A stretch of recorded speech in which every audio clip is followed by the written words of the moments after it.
Hello गाय श्री स्वामी समर्थ. तुमच्या माझ्या चॅनलमध्ये खूप खूप स्वागत आहे. मी आहे अंकिता. मी आज पुन्हा एकदा एक नवीन ब्लॉग घेऊन आला आहे, मेहंदी ब्लॉग.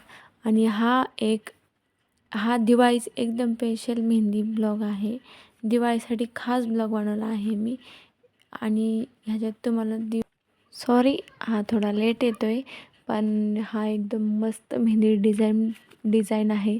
तुम्हाला खूप आवडणार आहे हे मला माहिती आहे, कारण की ही मेहंदी खूप छान आहे. आय होप तुम्हाला हा ब्लॉग आवडेल. खूप मस्त सिंपल इझी डिझाईन आहे मेहंदीची. तुम्हाला नक्कीच आवडेल. पूर्ण ब्लॉग तुम्ही बघा, म्हणजे तुम्हाला स्टेप बाय स्टेप कळेल की मी कशी मेहंदी काढलेली आहे. तुम्ही पहिले असं दिवाळीचं काही नाव काढून घेतलं तर शुभ शुभ दीपावली. तुम्हाला अजून काय ह्याच्यानंतर सुद्धा खूप खूप छान व्हिडिओ येणार आहे. तर माझ्या चॅनलला सबस्क्राईब करून ठेवा, म्हणजे तुम्हाला माझ्या व्हिडिओचे अपडेट्स भेटत जाईल. अगर तुम्हाला हा माझा व्हिडिओ आवडला तर कमेंट करून नक्की सांगा. तर पूर्ण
आय होप तुम्हाला माझा व्हिडिओ आवडला असेल. तर माझ्या चॅनल लाईक शेअर आणि सबस्क्राईब करा. तर बाय गाईज.